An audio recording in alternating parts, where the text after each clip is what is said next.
So guys, today it's Saturday. It's still raining out. It's still shitty. I hate it. But I just finished cleaning the inside of my car, inside of the BMW, and then I ended up figuring out that the battery tray was just sitting in water. So what I did was there was 2 holes, like rubber grommets in there. So I just poked both of those out so that if water does end up getting back into there, it just drains out onto the ground instead of sitting in there and collecting and rotting out the battery tray. But since I didn't get to it the other day, I'm gonna get to it today, guys. I'm gonna weld the diff on the 180 and hopefully it just works. I'm gonna weld the diff in the Hikis, and I'll eventually get a real Hikis delete. But for right now, I'm just gonna weld the Hikis so that it doesn't mess with drifting or anything. And I'll take all the lines out all the way to the front and do it the proper way. And I'm just gonna get started on that. So guys, the diff is out. It's over there currently. The Hikis is next. I guess you gotta weld in here and in there. I'm sorry I don't have a light. I'll try to find that real quick. But the diff is coming along. I am just kind of gobbing it in there and hoping for the best.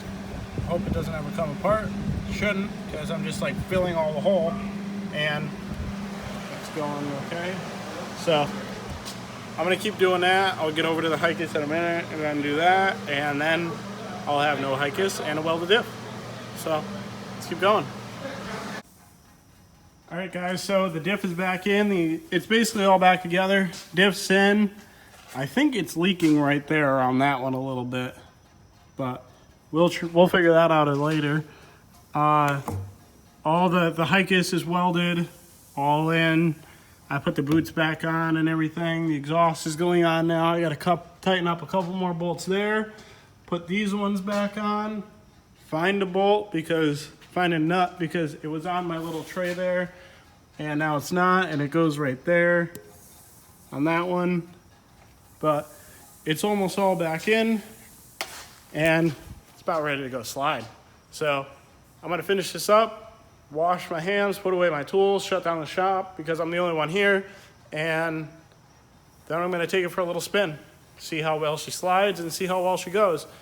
And on top of all that, I was going to delete the Hikis from the front all the way back, but I didn't get to that.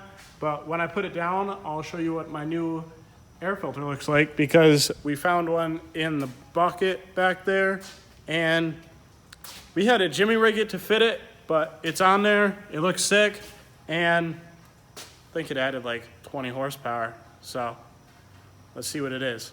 Okay, guys, it's on a lift. It's off the lift. Let's move the other welded diff car now. Welded diffs are awesome. I really can't wait to reveal and tell you guys what my plan for this is. I want to make sure that I have almost everything in line before I do and say stuff, because I don't want people to be like, oh, when's this project coming? Or why aren't you doing this anymore? And this and that, because things take me a lot longer to do than everybody else, like Jack or Rudnick or Orion or whoever.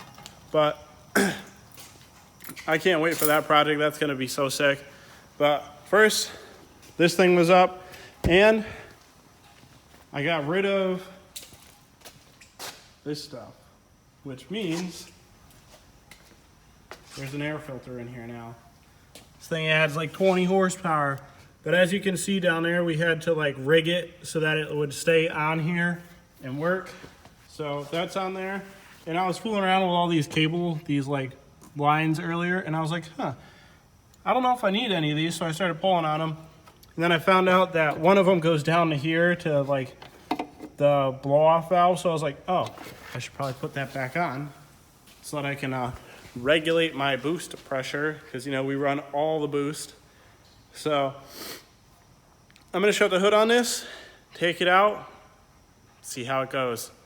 The Hikist light is going to come on now because we welded the Hikist together, and when it tries to turn a couple times, it'll probably throw the light on because it doesn't know what the heck's going on with it, but I'll deal with that later.